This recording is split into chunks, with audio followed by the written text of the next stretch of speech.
quote, I spoke with Governor Inslee today, made it very clear that Washington taking unilateral action to increase gas prices for Oregon families and businesses is unacceptable, says Kate Brown.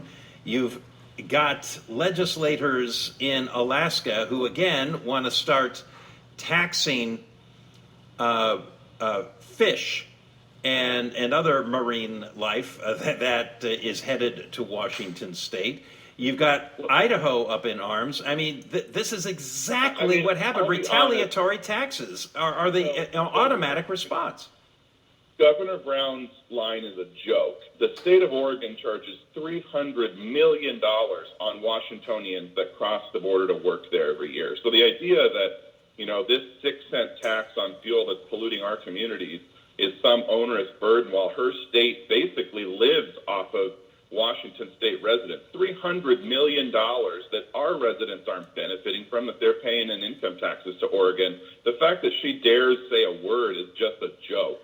I mean, this governor down in Oregon is living in Fantasyland. She's in the last few months of her term. She's losing relevance. She's a lame duck. Obviously, she's grasping for something to stay in the headlines as her successors being selected. The idea that with our taxpayers paying over $300 million in income taxes every year without a benefit in Oregon, that they would dare make these kinds of claims when our communities are suffering from the impacts of these refining activities. It's a joke. Keep in mind they also have the benefit of not paying a sales tax when they're in Oregon, Marko. But here's my point. My point is constitutional. No other state has this. I don't see how it survives a constitutional challenge that violates the Interstate Commerce Clause.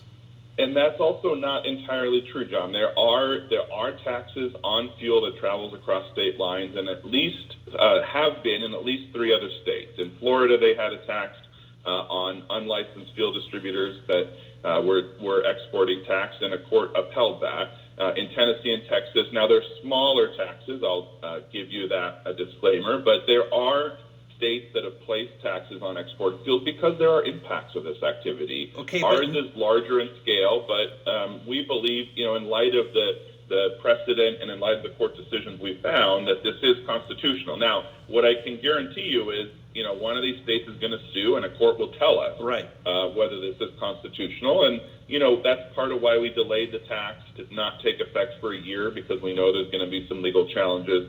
We will work through the implementation to make sure that we're doing this in a prudent way. But this is a fair thing to ask. If our taxpayers are paying nearly 50 cents a gallon, it's fair to ask other states that are benefiting from our infrastructure and our refineries to pay a teeny bit. The Texas and Florida law is like the one that we have, kind of a tax at the rack to allow the tracking of fuel so that appropriate taxes are paid and you prevent fraud. Neither the Texas nor the Florida statutes result in additional revenue. And that's the whole purpose of this tax, is additional revenue.